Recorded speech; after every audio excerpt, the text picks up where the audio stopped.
Good morning, guys. Got my Trapping Crew t-shirt on today. This fall's here, so it's trap dyeing time. Stay tuned. Okay, so as you can see behind me, and I'll get a close-up for you guys, we have tripods built with cross beams and we hang all our traps on there. We usually group them in clumps of 5 and then we tie a rope around them for dyeing purposes. And to my left here, and we'll get another close-up of this also, we have a trap boiler that we use. We used to do it over the fire, but the more and more traps we got, the longer the lines we ran, we had to find a new method, because it just took us too long. So we'll get a close-up of that. When the water gets boiling, we'll talk you through the process of how we dye and wax our traps, and we'll keep it going from there. Okay guys, so our trap boiler, basically all it is, I'm going to do the close-up in a second, is a 55-gallon drum, and then I got a Tractor Supply, a metal wash tub. We put that on top and we ran a stovepipe out the back. So we have there's about 12.5 gallons of water in here, and what we're going to do is we're going to add our trap dye. So this is the logwood dye. We're going to add 3 bags because we do have a lot of traps to do, and we have another bag. So we'll just keep going through. If we think we need more dye, we're going to add some more in. So it's quite simple and straightforward process to do this. You're just going to add your dye in. And one thing that you need to remember is you're going to be putting cold traps in boiling water, so your water's not going to stay to boil, but you want to keep it as hot as possible. So put your traps in, and you need a light coat of rust, and I'll show you that right here quickly. As you can see on these 110s, they're rusty. If they're not rusty, the dye's not going to take. So you really do need to get your traps ahead of season and let them rust.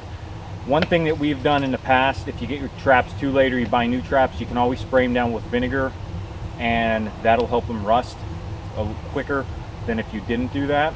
And when you first get them, one of the best things to do, you go to the car wash and use the engine degreaser. It gets all the grease off from the factory, and then they'll start to rust up quite quickly. So make sure you have a nice thin coat of rust. So we'll do about 15 traps at a pop during this process. I'm going to add the rest of the dye.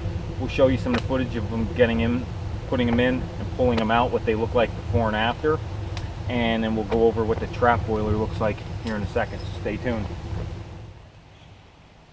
Okay guys, so you can see here's the trap boiler. It's a 55-gallon drum with a wash basin on top that fits in the top, and then a stovepipe out the back.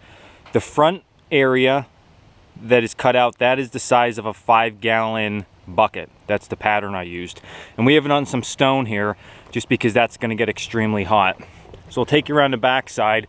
You can see it's a 6-inch stovepipe. We put an elbow and then 1 piece of piping.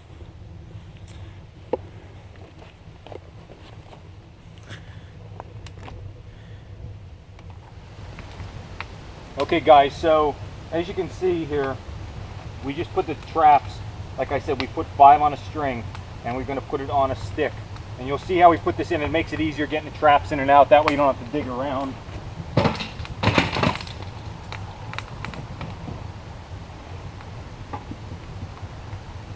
You just place them in like that. If anything's sticking out, you just get another small stick and just work it down. You definitely have enough room in there. And we might actually be able to stick another group in there. So we'll get another stick and put some more on there. And as you can see, they went in quite rusty. They'll come out, they'll be black as night when they come out. So how long you cook your traps for? Well, that varies. It depends on if your traps have been done before. Some of our traps, they have been dyed before, so we don't need to keep them in as long. We'll probably keep these in for around 20 minutes and check them. It doesn't take long for the dye to set in, and then we'll hang them and let them cool before we wax them. Okay guys, so the traps have been in around 20 minutes, and we had a light coat of rust, but these have been done before, so there were some spots that were still a little bit black. So we're going to pull out the first batch that we stuck in, and we're going to bring it over by the camera. We'll show you. As you can see, and you want to let these drip off because we're going to be doing a bunch more. So we'll bring it over.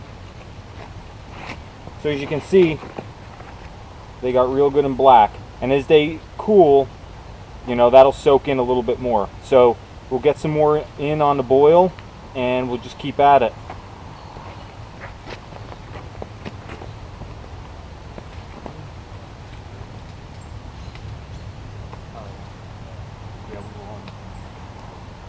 I'll go down the thing, I'll talk.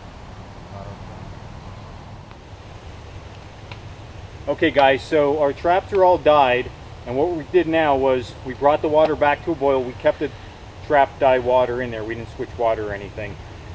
And we threw 3 blocks of wax in. Now you could buy wax at a trapping store, or you can just get paraffin wax. That also will work. Once you bring your water to a boil, you really want to get your fire good and hot, because you want to keep that at a rolling boil while you dip your traps. And you need to remember your traps are going to be cold from being out in the air this time of the year. So normally when you would dip them in, if your water's not hot enough, you're going to lose your boil. And the reason you want to keep your boil when you're waxing is because when you dip them and you draw them back out, you want a nice thin coat of wax. If you're pulling your traps out and you see clumpy wax or wax laying anywhere in a trap, your water's not hot enough. So you're going to see in a second here, we're going to put traps in. You're going to let them in for around a minute. As long as, if you have a good boil, like this is boiling like crazy right now. So within a minute, our traps are good and hot. We're going to pull them out, not real fast, but not real slow, and we'll get a nice good coat. Now you could do these individually if you'd want to. This year we're trying to just do them in groups of 5, and they seem to be coming out quite well for all the traps that we've done so far. So one other thing also, like I said earlier in the video, remember you don't need to wax conibears. They're slippery enough, so you can skip this step for those. My guys are going to get some traps in here now, and we'll show you them getting pulled out. We'll compare, once they come out, wax traps to unwaxed traps, just so you can see the difference, because initially when you pull it out, you're not going to see too big of a difference if you did it properly. So they're going to stick some traps in.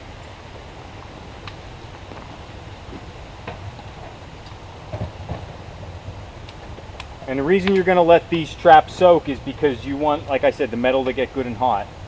So we'll give it a little bit, and our boil has just kept boiling even though those traps are cold. So this is really, really hot, and this has been boiling all day for the most part. I think we started this fire up around 10 o'clock, and it is now, I'm going to say, around 3:30, 4 o'clock. So we've been at this all day, but we do have a lot of traps to boil.